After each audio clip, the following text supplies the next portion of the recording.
one game away. Blow up. We're playing for something, man. We're playing for something. Just gotta mean something to you. They gotta mean something. Everything you got. Everything you got. Let's finish this. Do it, fellas. Let's go. Let's do it, fellas. Finish 2-3. 1, 2, 3. Finish. Yep. The mind controls everything. Yep. And right now, and I said it at the time, Skip, we can get through a lot of things if we know we got support. He didn't get the support that he needed in Philly. He needed Doc to back him. He needed Joel Embiid to back him. It would have been nice if the fans backed him, but the fans are going to be fans. I don't have a problem with the fans. But within that locker room, Skip, he needed that support. And when he didn't get it, Skip, I say, Skip, it's over. I can read his body language and how he was and how he is. And he knows, Skip, he feels that he let his team down. And he's going to have to compartmentalize because there's a lot of people that go through things. Skip, you and I, hey, everybody sees you and I debating and everything is hunky-dory. Skip, no, there's a lot of, you don't know a lot of times that Shannon Sharp go home and because he compartmentalized things going through something. Went through a breakup about 16 months ago, Skip. Man, it's wearing on me. This is news to me. Yeah, I know it, Skip. It's news to a lot of people. But as I told her, the mind replays what the heart can't delete. Yep. And right now, Ben Simmons' mind can't delete. It replays over and over Atlanta. That layup, Skip, not taking the shot, it broke his heart. It did. That those guys wouldn't support it. You ready to make history? Come on now. Yeah. You know, there's these two words. And when I say them, people get goosebumps because they know. They know what happens next. So without further ado, Free smoke. look.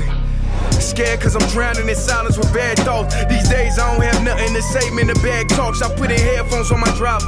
Pull up to the spot and give a good dick and Godiva. I can't lie, I'm uninspired.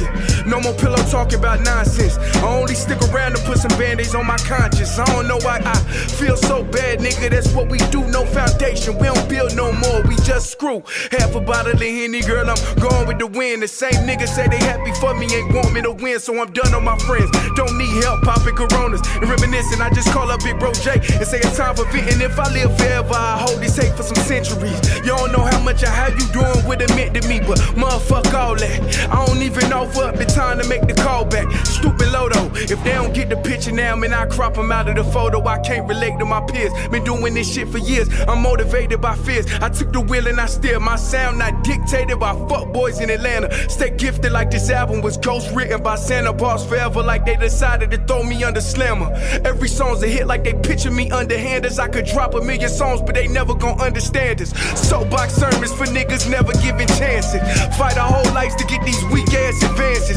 Work twice as hard for the shit that they getting handed. And this ain't even nothing we chose, nigga, we branded. Still can't tell why all of these niggas mad at me. I'm trying to get 100 so I can put my team on salary. Give it all to the art, man, I turn my life to a gallery. Man, damn, what a fucked up masterpiece. 1,100 shots and I swear, man, I felt them all. If we ain't even good on our blocks, man, who can we call? Pre-decline state of mind, we broke crabs in the barrel. Got us fighting our folk, man, this shit just a life of peril. We have so much to talk about. Yo, I didn't watch the VMAs last night because I don't watch the VMAs no more. I stopped watching them shits a long time ago. Did not mean to curse this early in the video. But what I will say is I was listening to the Breakfast Club this morning, and they said Keisha Cole and Diddy performed last night at the VMAs. Listen to me. Last Night is a top banger of all time for me. It don't matter when it's played, who play it, I'm rocking out. I'm rocking out. I don't care what I'm doing. I don't care what I'm watching.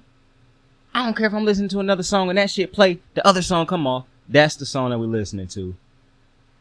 Last night, couldn't even get an answer. Do. And I tried to call. Bro, that song is so hard, bro. Listen, one of my homies at work, she a woman, she said Keisha Cole didn't sound good last night. But I went back and I listened to the video when I got home from work. Sound good to me. Now, this could be a bias coming out of me because Keisha Cole is absolutely gorgeous, bruh. Have y'all seen Keisha Cole? Bruh. Keisha Cole. I'm talking about seeing her recently. My goodness. My Lord. But listen to me. I don't watch the VMAs, but if you watch the VMAs, I hope you enjoyed yourself. We got a lot to talk about today.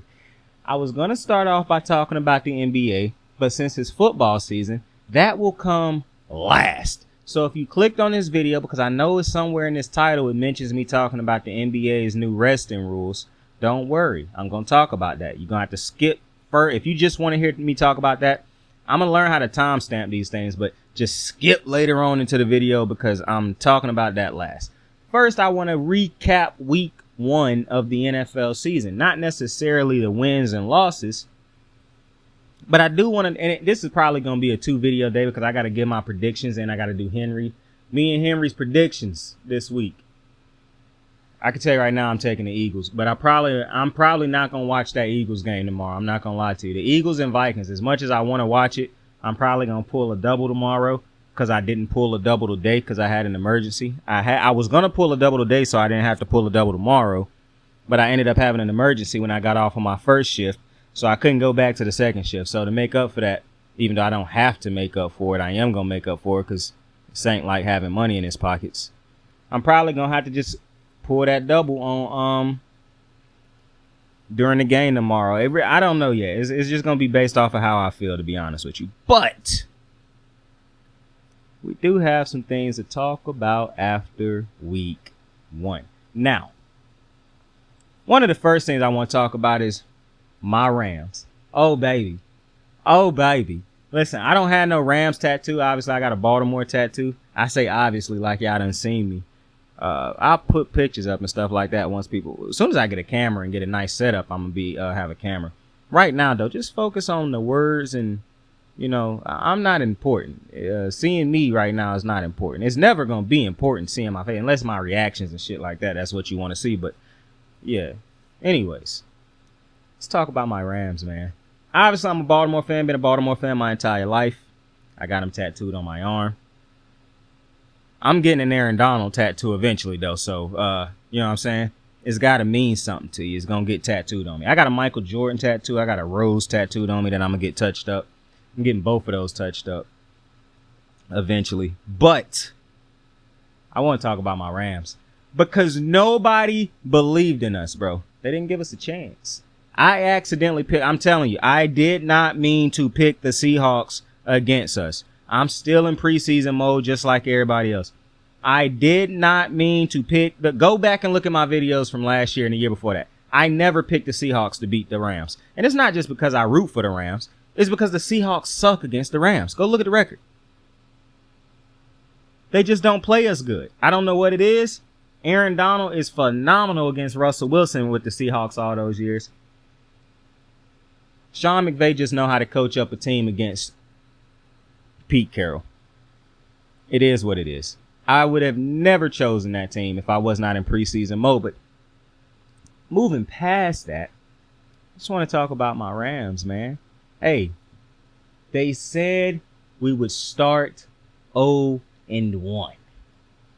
But Aaron Donald and Matthew Stafford had other ideas.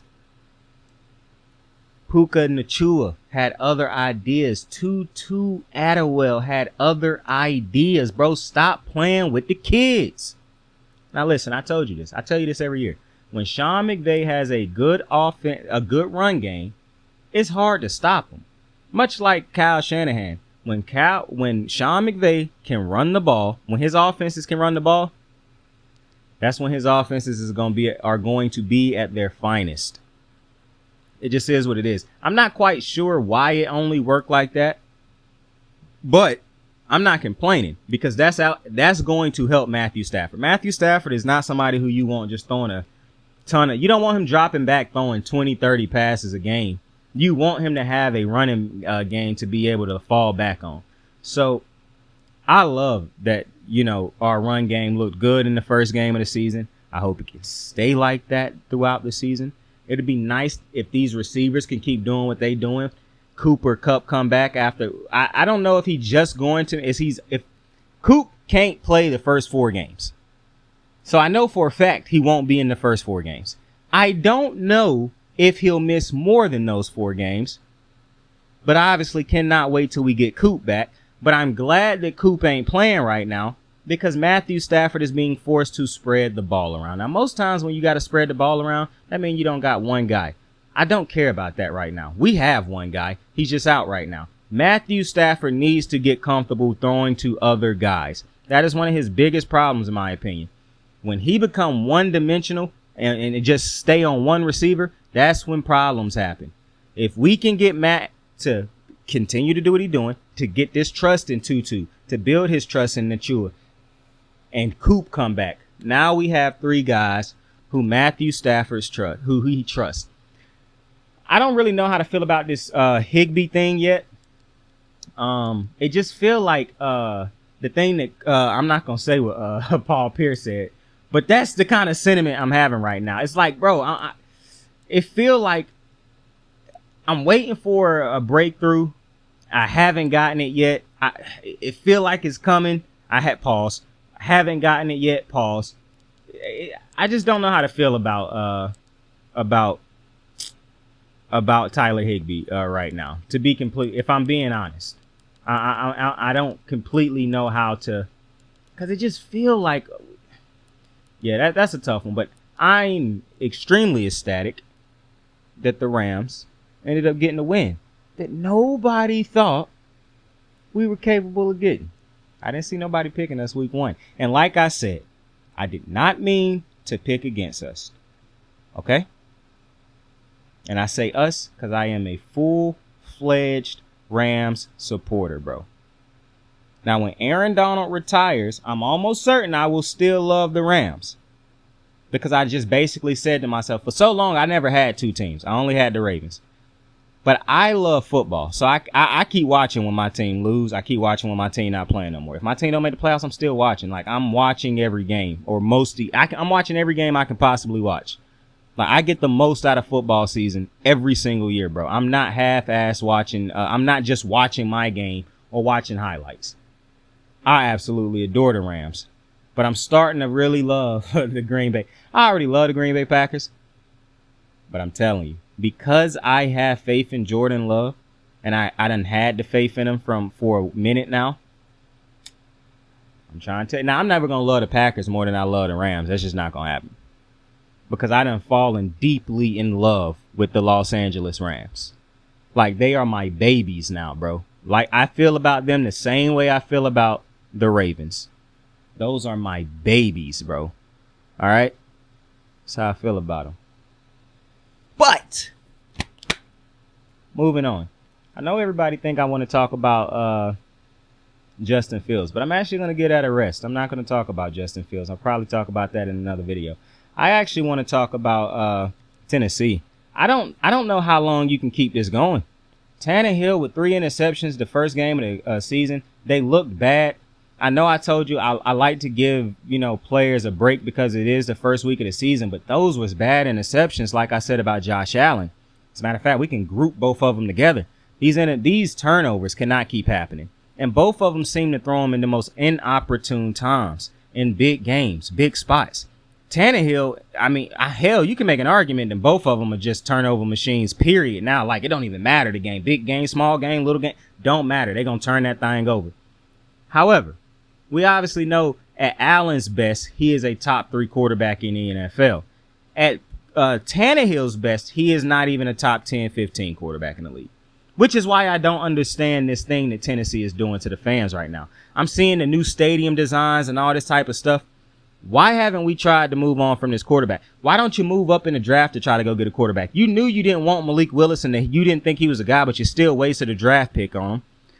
And I don't like when that happened because another team probably saw something in Malik Willis where they would have given him a legitimate chance. Now you get Levis. I don't know why you just don't start Will Levis and just pray that magic happen. Because this idea that Mike Vrabel trusts Tannehill is insane. Look at what has transpired over at least the last 2 years. Since that exit from the playoffs, where they sacked Joe Burrow 9 times And Tannehill threw 4 interceptions to still lose that game. It's no shot he should have been the starting quarterback with no competition, no serious competition. Makes no sense. That's why I'm confused as to why DeAndre Hopkins signed over there. I'm confused why any player that's a free agent that have options would sign with Tennessee right now. They clearly are not going to invest in a quarterback over the past couple years. They keep relying on these makeshift parts. And the real shame is they have studs on the defensive side of the ball. I know we don't talk about Tennessee's defense, but Simmons, Harold Landry, Kevin Byard, they have studs on that defensive side of the ball, bro. And I'm not even naming all of them. It is a shame that they really relied on Derrick Henry until the wheels fell off. And now you have no choice but to have to continue to rely on a Derrick Henry who's no longer the same Derrick Henry. And a Tannehill who so very clearly is not the guy to get you to where you need to be. I don't know if it's ego on Mike Variable. I don't know if it's being cheap. I don't know if it's them not believing they can go out and make a big splash or a change. But I feel bad for Titan fans at this moment because you are the definition of mediocre right now. You're not good enough to truly win this division if the Jags do what they are supposed to do. You also have no real hope because why is Levis not starting? We know Tannehill not the answer. Richardson starting. They could have had Andy Dalton start and had Richardson learn behind him. But no. Let's go ahead and kick this thing off and let him learn through the fire, bro. If you know you got his back, then you ain't worried about the critics. I always hear people say you don't want him to lose so much. If a quarterback lose confidence from playing bad, that's on them. That is not on the coaches and the players around them. It's incumbent on a quarterback, especially an NFL quarterback who know he trying to be the franchise guy. When you lose, you still hold your head high in those losses. You have to be the leader that the team needs. If I got one flaw or one problem with Cam Newton, it's that publicly his attitude was not of what you wanted, or his demeanor when they were losing is not what you wanted to see from the leader. That's my only problem that I ever had with Cam. I don't even like saying it was a problem, but I cannot be biased because I said the same thing for LeBron. If I have to nitpick I don't even like using that phrase, but if I have to, what's a better phrase? If I have to, call him out on something, if I have to be mad about something, then I would like better body language from my leader when we are losing. Now, some people would take that and say, well, the highest paid player on my team need to have the best body language. Bro, y'all love to count these dudes' pockets. But I'm just baffled with Tennessee at this moment, bro. I just think they headed nowhere. And it's not surprising to me that I told you, love Derek Carr the man. Derek Carr the quarterback is just not that guy, bro. He is not that guy. That's why this game was so close. It's a multitude of reasons why this game was close. But Derek Carr, I don't understand how they thought Carr was any better than Jameis Winston when in reality, Jameis really haven't even had. For one, they wouldn't let him throw the ball the way he wanted to because they wanted to protect him from turning the ball over. But Sean Payton's offense had Russell Wilson throw the ball 30 sometimes, complete 20 plus passes, not even for 200 yards. Okay, that's what they was doing to Jameis Winston. I don't know why the Jets don't go after Jameis. It's crazy to me that people don't give Jameis an opportunity to be a starter, but Baker Mayfield is a starter. And his highs have never been the highs of Jameis Winston. Never. Sam Darnold's highs have never been Jameis's highs. But for some reason, hell, Derek Carr's highs, I could argue, has not been Jameson's highs. But for some reason, these white quarterbacks, saying why you got to make it about race. For some reason, these white quarterbacks that are trash continue to get opportunities. It's baffling to me. Now, I only made it about race because I knew racist people were going to get mad about this. But in actuality, I'm the same dude who don't like it when I see Teddy Bridgewater starting 14. I don't like it when I see Tyrod Taylor starting 14 because those teams, and shout out to Tyrod. I actually fuck with Tyrod heavy, forever a Raven. But those dudes is not taking you nowhere. If you have to have a bridge quarterback, I get it. But I'm just not a fan of wasting players' careers. Like, y'all like to say, oh, they wasting our money and yada, yada. Yeah, y'all wait. A lot of times these teams waste players' primes, and I don't hear nobody say shit about it. Now, to hop in my boy Josh. Hopping over to my boy Josh, man. Listen, the turnovers are a problem. There's no denying that. And it do look like a regression in the offense. My only problem with this is that everybody is going at Josh. Nobody ever, like big mouths like Nick Wright, want to be so right about shitting on players. Why is nobody calling out Ken Dorsey? He get paid too. It's quarterback coaches and other people who get paid too. It can't just be Josh Allen is a bad quarterback now. He just keep regressing. That's not how that works.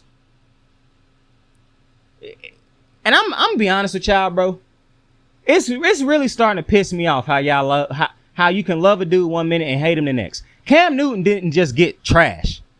A development of injuries, the NFL not protecting him, and his own team not protecting and helping him is why Cam Newton could no longer be Cam Newton. Cam Newton didn't just wake up one day and was trash. Josh Allen didn't just wake up and become a bad quarterback. Now, he might have always been pretty much turnover prone, but he didn't just forget how to run an offense. People keep talking about the turnovers. I'm telling you right now, it looked like they forcing the ball to Stephon. It don't look like they have a legitimate offense. Now, why would that be?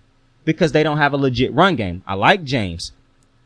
He haven't proven that he is that guy yet. They haven't had a legit running game. The offensive line is decent. And while Josh do a lot of stupid shit that I would like him not to do, like when you could go out of bounds, go out of bounds. Don't try to take 2 extra yards and get drilled by 3 players. That's ridiculous. But haven't they allowed him to get away with that for the last couple years? Don't every sports channel show that as highlights every year when he do something like that? But now, see, that's the thing. I don't understand it. It's cool when they do it. It's a problem when I do it. That's not even what's going on here. That's what happened when Lamar do something. Right now with Josh, y'all is just straight turning on the dude. Y'all not trying to offer any type of constructive criticism. Now, I'm not talking about every single person in the sports media because everybody in the sports media is not a bunch of dumbasses. There's great ones out there. Stephen A. Smith, Shannon Sharp, Marcus Spears, Ryan Clark. It's Bart Scott. Mina Com's a good one. It's a lot of great Anna's. Kimberly Price, I think is her last name. I'm not sure if Price is actually her name, but Kimberly Martin, I think is actually her last name. And hell, y'all gonna hate what I'm finna say, even though she not an NBA football analyst. First off, shout out Rachel Nichols, but I think Malika is great at her job. Do I like all the antics and some of the things she do? No, but overall, I want the analyst to educate me on the sport, bro. Not have a big enough ego where they won't let other people educate them. Because they understand when they are being educated, then the viewers are also. I appreciate that. So that's why I like Malika, bro. I know somebody gonna be like, bro, you like because she's skinny and light skinned. Bro. That can't be the only reason why men like stuff about women, bro. Okay? Jesus Christ. But I know Josh Allen have a problem. I'm not running from that. I'm not running from that. It was an ugly game. He cost in that game. However, this is the excuse and the getaway that y'all allow for coaches, offensive coordinators, GMs. Something not clicking on that offense, period. It's not just Josh Allen. Let's not confuse Josh Allen being reckless with Josh Allen being forced to be reckless, with Josh Allen having no other choice but to play a certain type of way because of the lack of innovativeness on the offense. I can make an argument that Josh Allen and Stephon Diggs has been what's keeping this offense alive. So to now be mad, this is what I had a problem with when people would go at Lamar for his highest turnover season last year. Where you give him no weapons, he has nothing on defense, but he feel he got to be Superman, and now you mad at him for it, but you don't go at the people who put him in this position. That's the thing. Y'all love going at the players, but when they are put in these positions, you don't care about who put them in this position. Tua Tagovailoa have a phenomenal supporting cast around him right now. Every quarterback can't say that. It's important to praise the Dolphins for what they're doing for Tua, but it's also important to call out teams when they're not doing enough. Stephon Diggs is not enough. At one point in time, maybe it was. Now it is not. And you cannot keep looking at Patrick Mahomes saying, oh, well, look at Patrick Mahomes. Bro, we done established. Ain't nobody in the league, Pat Mahomes, baby. We got it. All right? Y'all can stop using that as y'all argument. It's starting to get annoying. I'm not going to lie. Because now y'all just seem to be stupid. Real effing stupid. But with that being said, still not touching on that Justin Fields, bro. I promise you, I'm not touching on the Justin Fields topic, bro. I have no interest in touching on the Justin Fields topic in this video. I just don't. But I would like to point your attention to my last football topic before we hop on to this NBA topic. And that would be the Pittsburgh Steelers. Shout out to the 49ers. The Steelers. This is why I say it's important for you to watch the games and not just listen to analysts. Because a lot of these analysts don't watch the games. They watch highlights, or they pick with their hearts, or they watch emotionally because they aren't emotionally invested. They don't know how to separate the two. And that is so very clearly, or they like people in the organization. That is what's happened to the Pittsburgh Steelers over the last couple of years. It's so very clear that the offensive coordinator is not good enough. But how can I keep blaming him when Mike Tomlin keep bringing him back? Point blank period. It's time for you to stop getting mad at Canada and get mad at Mike Tomlin. Not because Mike Tomlin is not a good head coach, but he is a head coach who has continued to let his offense underachieve. I can make an argument this offense ain't been good since Le'Veon Bell and AB. Whose fault is that? The offensive coordinator or the one who keep allowing the offensive coordinator to stay on and be bad? Now, I'm not just putting it on Mike Tomlin because I don't think Kenny Pickett is a good quarterback, but everybody in the media would have had you. It's kind of like this Giants thing. How I saw so many people pick the Giants to win that game against the Cowboys, and I just thought to myself, these guys know nothing. These guys and gals know nothing. And that's pretty much how I felt when everybody was talking about the Steelers could win this division. Because in a division with Joe Burrow, Lamar Jackson, stop. In a division with Lamar Jackson, Joe Burrow, and Deshaun Watson, it's no shot that that team with Kenny Pickett is winning the division. I don't care how good the defense is. That's the thing y'all not understanding. I'm baffled by this. Bro, the teams that are winning because of their defense do not have bad offenses. They got great offensive coordinators and quarterbacks who do exactly what the offensive coordinator need them to be. That is not Pittsburgh, okay? I know in this other reality, y'all think Pittsburgh is the San Fran. That they are not, okay? They are not. They ain't got Christian McCaffrey. I don't know how long y'all gonna let Najee Harris be the running back. Roll Tide. I love Najee. He is not an NFL starting running back at this very moment. He should be splitting carries or be a situational back. It is so very clear. Either the development ain't going right over there or he just not that guy. And I don't want to be the person who say that, but I'm just looking at his first couple years. He has not been a game-changing back for this Pittsburgh Steelers. They cannot rely on the running game to get them wins. That's not what they can do. He'll have a good game here or there, but it's not a weekly thing. The offensive line not good enough. Quarterback not good enough. You got good receivers, but your quarterback not good enough. Your defense is good when they can stay healthy. So, listen. I'm not telling you I'm better than all these. I learn from guys like Shannon Sharp. I learn from guys like Stephen A. Smith. I'm never going to be too prideful to tell you that I learn from these guys. But it's people on TV who y'all love to listen to, and I see it in the comments all the time. Some of the most wrong analysts y'all love the most. The Emmanuel Achos, the Nick Wrights. I don't get it. I don't get it. Y'all love riding with those so very wrong analysts. But listen, just watch the games. And the games would have told you. Pittsburgh is finishing last in that division. When you have to go into a season saying our defense is going to be good, we just got to hope on offense. And we hope all the other teams play bad. That's not a recipe for success. That's not telling me that your team will be great. But I digress. I want to talk about this new NBA thing. And I'm not going to lie. The reason I saved this for last, because this topic really is something that's really it's not starting. It's been pissing me off. Because I quite frankly think it's a disgusting topic. and that is player rest and load management in the NBA. Something that I done told y'all a billion times does not exist. There's no such thing as load management. Not in the way that y'all think of it. Load management, if you want to say that that's a thing, let's get it right. Okay? Because I saw ESPN just talk about load management. And I saw the NBA make new rules tightening up load management. Oh, a player got a superstar, got to play in the tournaments. This is my problem with the NBA. You are not these players, for one. And the fans who continue to be entitled and be rewarded for this entitlement, you are not the players. You do not run 20 plus miles at your jobs. You don't run 10. You don't run 5 miles at your job most days. You don't put the tax on the NBA player's body is not the same tax that you put on your body. I work in a warehouse and I done been a mover.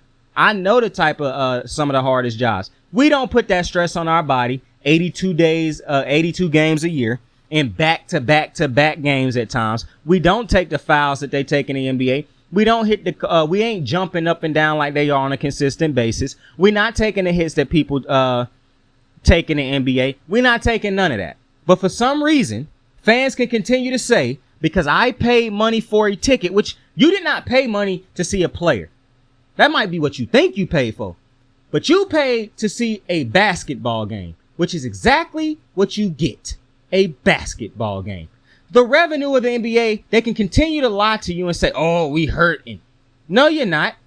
You get views and you make hella money. You make more money from your TV views than you do from the people who actually show up at the stadiums. So I'm not understanding, or the arenas.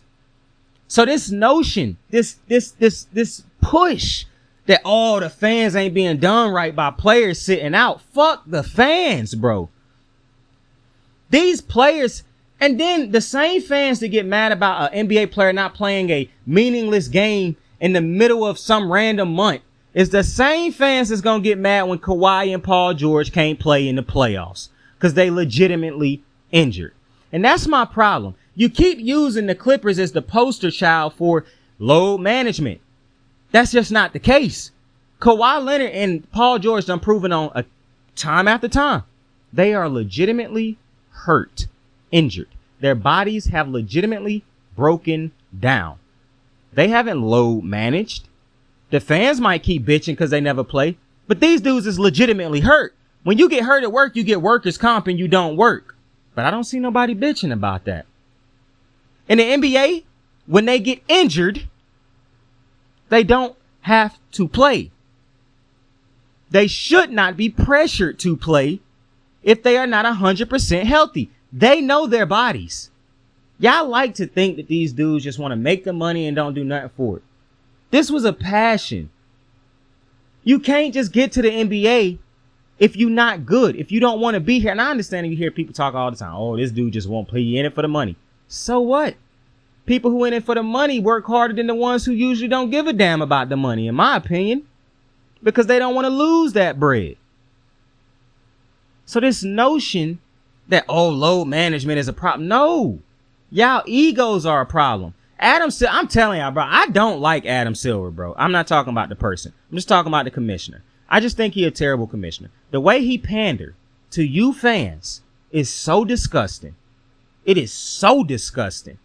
So now let's force Kawhi Leonard to play these dumbass tournaments, and now he can't play in the real tournament that actually matter when it comes to his legacy. These in-game, season tournaments don't mean shit.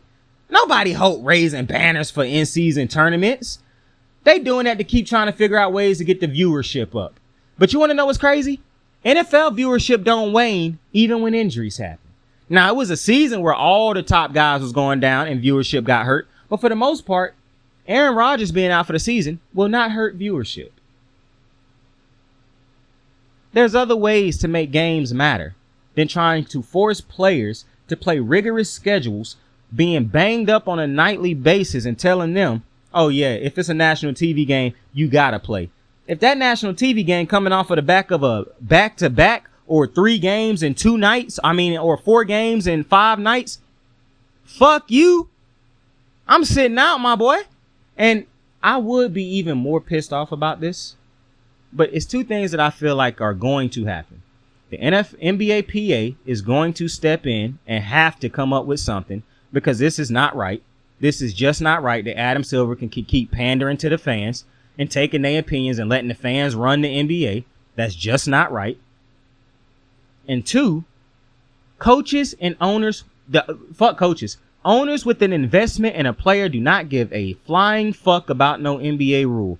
If a player tell that owner that he cannot play, that owner is sitting him out and he will pay that fine, or he is going... For one, the NBA gonna get sued for doing this. I'm just telling you, a lot of lawsuits can come from this. You think teams... The Rockets already was suing because they didn't like losing. You don't think there's teams that would sue if they start to become victims of constant fines and punishments when their players are legitimately injured? You don't think that the Clippers gonna get pissed off and take legal actions if the NBA try to keep stepping in, finding them because Paul George and Kawhi can't play big games because they are legitimately broken? And I understand if dudes is really just sitting out and not playing. That's one thing. Even though I'm lenient enough to where the fact that I could care less about that also. And that's the only argument you have against me. Because at the end of the day, I still say you don't know a person's body. Point blank, period. I done felt like absolute shit and still worked crazy shifts. Motherfucker couldn't tell at all that my body was an absolute on E.